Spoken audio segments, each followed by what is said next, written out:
Moon Goose has an animal in the band name, Goose. It's right there.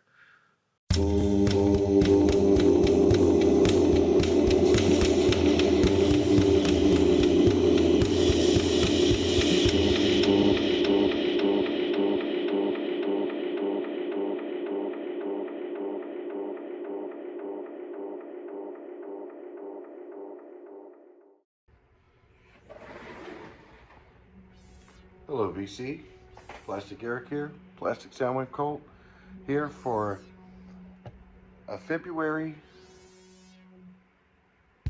2nd February collection connection. A game that's just an excuse to talk about music. That's a game that I played with my brother Bryce over on Good Show Ponsonby. So if you get a chance, check that out. I do my pick every Monday. Then he does his pick based on my pick every Thursday. Then I do a pick on his pick Monday. So on and so forth. We've been doing this for about 2 years now. It's getting tougher and tougher to do, but it's still fun. And hopefully you guys find it fun too. So, my brother showed last time, he showed Falco 3. And I do have this on album. And Tim Tam really likes this album too. You know, Bryce brought up the cheese factor for this album, and it is a little bit cheesy. I've never been afraid of cheese. I'm half Dutch, so I love the cheese. I have most of these songs that are on this on my old collection on 12-inch disc. So I had the long version of Rock Me Amadeus, Vienna Calling. I had the tourist version of that song. So you actually like get a little tour through Austria, and then it ends with like Falco singing Vienna Calling live. Very, very interesting take on a 12-inch single. Everything else on here is pretty good too. I'm trying to, Munich Girls, Looking for Love. That Bryce mentioned that it's a weird cover of a car song. But yeah, when I was in high school, I listened to this all the time. I had the album too. I always thought it was funny how in the American version they make the 3 very small. So it's almost like his debut in America, you know? But yeah, I really enjoy this album. And so I went with one connection I thought of was, he sings about Amadeus. And I thought about doing a band that sings about another musician, and then I realized I did that with Goo and Karen Carpenter before. And then I thought, well, Rock Me Amadeus is sampled in a Bloodhound Gang song. And I thought about going that direction, but I decided to go morbid. And one of the things about Falco, unfortunately, he died in a car accident in the Dominican Republic. So one of the amazing things about living in the modern age is that you can literally Google musicians who have died in car accidents, celebrities that have died in car accidents, and Wikipedia has these lists of all the way these famous people have died, and one of those lists is car accidents, whether they were run over, killed on a motorcycle, killed in the car, veered off the road, all this kind of stuff.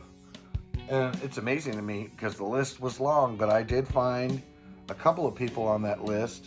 One was Red Sovine, which I do have an album of. Here actually. He died in a car accident, but I wasn't going to show him necessarily because I haven't really listened to this album that much.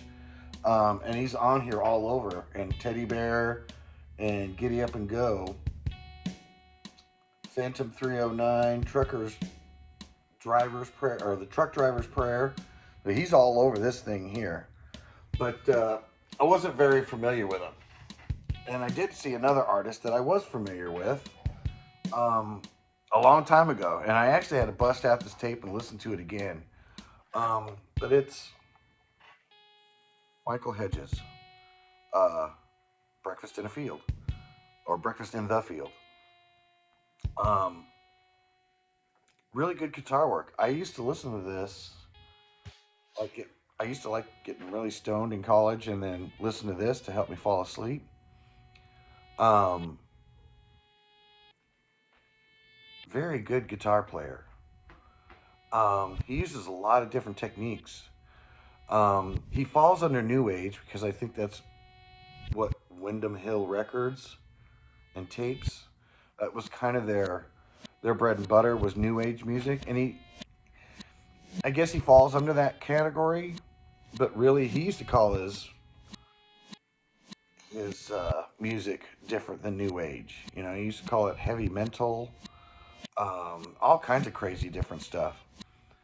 It doesn't sound like New Age to me either. It almost has a little bit of rock sensibility to it, but without being rockabilly or even pastoral in a sense. It's hard to figure out where he's at, um, but it sounds absolutely fantastic. It's such a great experience. Unfortunately, again, he also died. He had recently been through a divorce and was visiting his and his girlfriend in New York, and he was stationed, basically not stationed, but based in San Francisco. And on his way back from the San Francisco airport, he missed a turn, and unfortunately, it took his life. He probably killed instantly. He went down a very steep embankment, according to what I read about him. And it's kind of sad because I think he had a lot of good music to play. I mean, and he's like one of those new age guitarists that seems like he really has fun playing the music and making the music. I guess I'll throw a picture up here that I got off of Discogs that kind of shows he was a bit of a goofball. Almost like he didn't take himself seriously, but he was a very, very well-trained and scholarly type of musician. Multi-instrument. He plays the bass on these tracks. It's just absolutely fantastic, I think. I'm definitely going to have to start listening to this more. Actually, I realized I didn't record it and put it into my iTunes yet, so when I'm done with all the editing and doing this video, that's going to be my first project for today. And so, again, great music from Falco and from Michael Hedges, but when you do these connections, you realize that it's not just about the music. So until next time,